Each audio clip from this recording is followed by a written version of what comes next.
Девчонки, всем привет! Сколько бы видео я не снимала, и все равно продолжают поступать вопросы от моих подписчиков, касаемые моего рабочего места. И сегодня я хотела бы рассказать вам о нем поподробнее.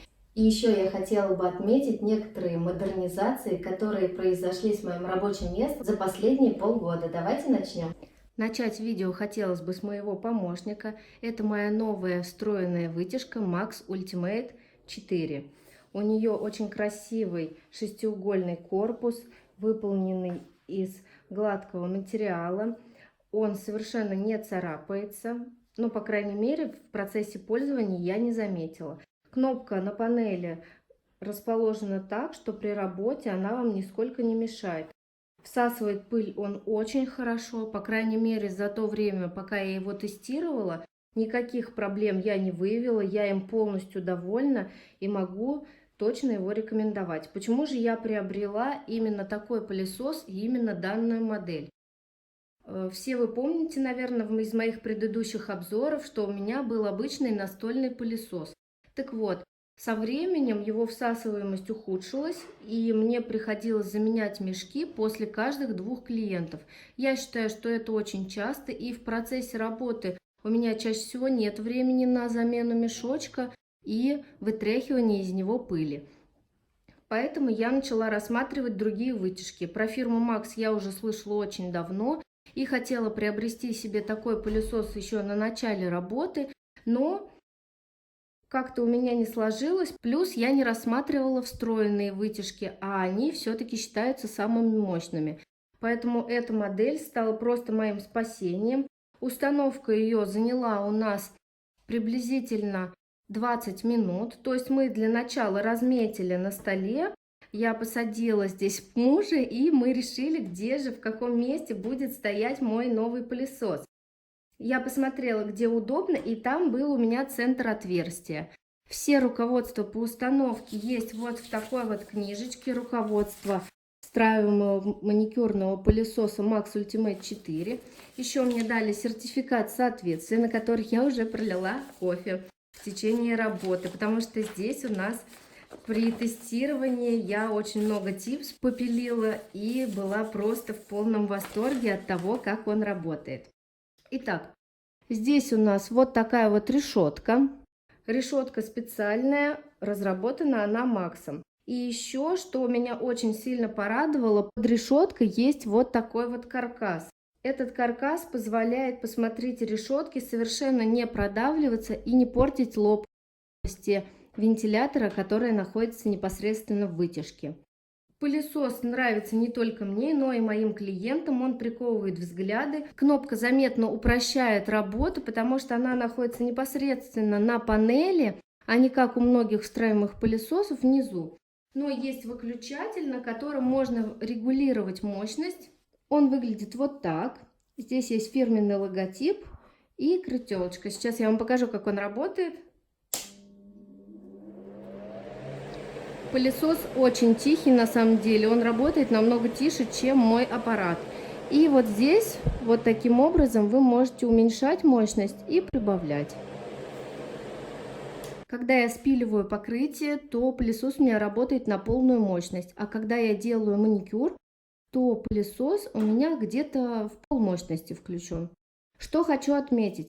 При покупке такого пылесоса вам дается обязательная гарантия на 2 года, 24 месяца. Везде стоят печати, есть сертификат соответствия. В общем, все, полностью все документы у вас находятся на руках. Я их, конечно же, сохраню. Заказывала я этот пылесос через Instagram, ссылочку обязательно оставлю. Кому будет интересно, заходите на эту страничку, там есть все обзоры не только встроенных пылесосов, но и настольных, и более бюджетных.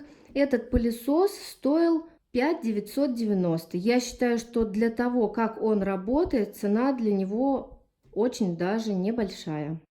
Но хочу заметить, что после моего настольного пылесоса мне не хватает для клиентов такой небольшой подушечки. Причем именно не полочки с подушкой сверху, а именно просто подушечки примерно вот такой вот толщины. потому что ногти у вас все равно должны быть направлены вниз. Вот это вы должны при покупке примерно учесть. Очень удобно с такой подушечкой, я ее обязательно в ближайшее время приобрету. Мне дали попробовать, мне очень понравилось. Достаточно много вопросов возникает про мебель, а конкретно про этот стол. Этот стол я заказывала в Икее в разделе «Столешницы и ножки», и стоил он всего лишь 1800 рублей. К слову о том, что стол специальный маникюрный, конкретно таких габаритов, стоит в районе 8000 рублей. Следующая лампа у меня обычная настольная терциал. Много вопросов было про лампочку, которая у меня стоит в настольной лампе. Это лампочка теплого света на 4500 тысяч кельвинов. Это очень яркий свет, она энергосберегающая, хватает ее очень надолго. Также на столе, конечно же, присутствует аппарат. У меня это Stronг 90210, я им полностью довольна. Где я заказывала его, уже не могу оставить ссылку, там уже его не продают.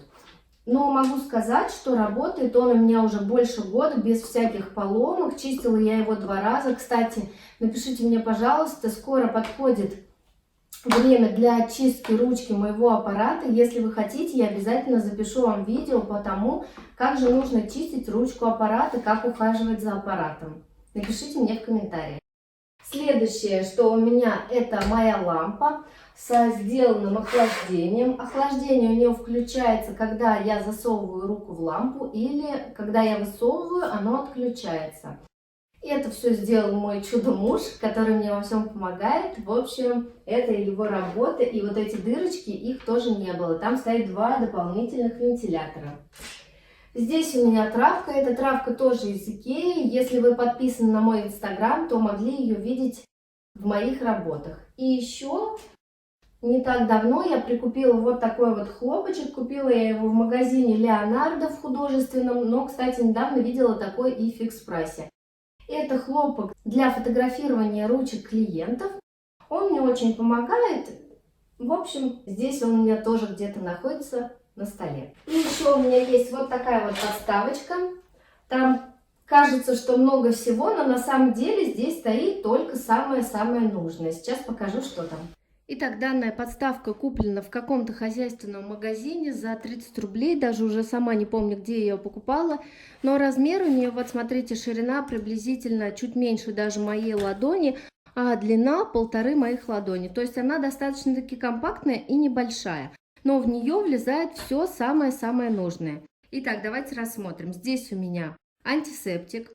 Это первое, что мы обязательно делаем с ручками клиентов, когда они к нам приходят. Следующее. Спирт в помпе. Я всегда использую спирт для обезжиривания, так как на многие жидкости у людей могут возникнуть разного рода аллергические реакции, поэтому я использую спирт. Здесь у меня вот такой треугольничек для страз, но когда у меня заканчивается моя палитра, я его просто переворачиваю и капаю сюда гель-лак и тоже отсюда рисую.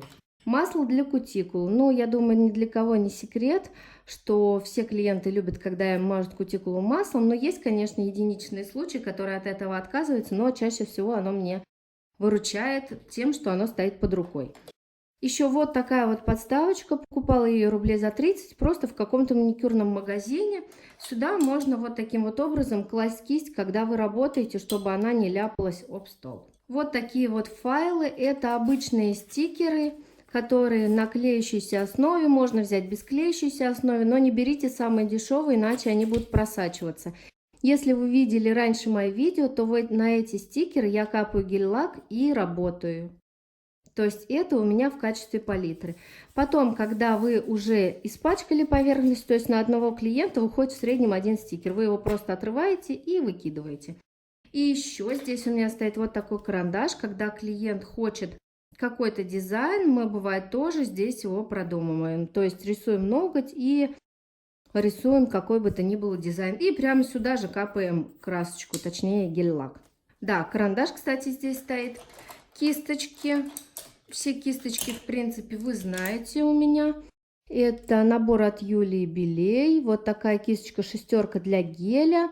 Скоро выпущу отдельное видео про кисти, потому что у меня есть несколько новых. Сейчас я тестирую, какие-то вам не буду показывать, потому что я их забракую, это точно. а какие-то обязательно покажу. Сама вот эта подставка у меня из фикс прайса за 99 рублей. То есть здесь у меня стоят кисти, здесь салфетки и здесь 3 средства всего лишь. Это кровоостанавливающее эндажи. Им я пользуюсь редко, покупала его очень давно, даже не знаю когда. В общем, его практически не осталось. Еще стоит здесь праймер, его я, кстати, тоже использую редко. И стоит фрешер. Фрешер использую только на тех ручках, у кого они влажные, или вы видите, что ноготки все-таки жирноватые. Кстати, про салфетки все так же спрашивают и спрашивают, чем я снимаю липкий слой. Вот такие вот салфетки Зева, двухслойные, те, которые салфетки бумажные, но как тряпки, которые не размокают от спирта, и они не рвутся, когда вы ими протираете. Два таких рулона стоят 300 рублей, хватает их очень-очень надолго, потому что из одного вот такого квадратика, то есть они здесь расфасованы, разрезаны на квадратики, из одного такого квадратика получается 32 салфеточки маленькие, ну, небольшие, квадратного размера. Я ими до сих пор пользуюсь, но еще под столом у меня стоит ведро. Еще что хотела бы показать, здесь у меня на лампе, вот на этих пружинках, хранятся магнитики для кошачьего глаза. И еще не так давно я наконец-таки повесила часть своих сертификатов на стену. И рекомендую вам вот такие вот рамочки из Икеи. Стоят они всего лишь 150 рублей. Они все одинаковые. Еще плюс в том, что вот здесь у нас вместо стекла прозрачный пластик, который достаточно-таки глянцевый. Смотрится он как стекло. Но в случае транспортировки или если рамка вдруг упадет, а что у меня бывает очень часто, то она не разбивается. Смотрятся они очень интересно, есть тоже в нескольких цветах. В общем, обязательно заходите, посмотрите в Икею, там очень много мелочи для мастеров. Вот, в принципе, и все о моем рабочем месте. Если у вас остались какие-то вопросы, смело задавайте их, всем отвечу обязательно в комментариях. Ставьте лайки, подписывайтесь на мой канал. С вами была Таня. Всем пока!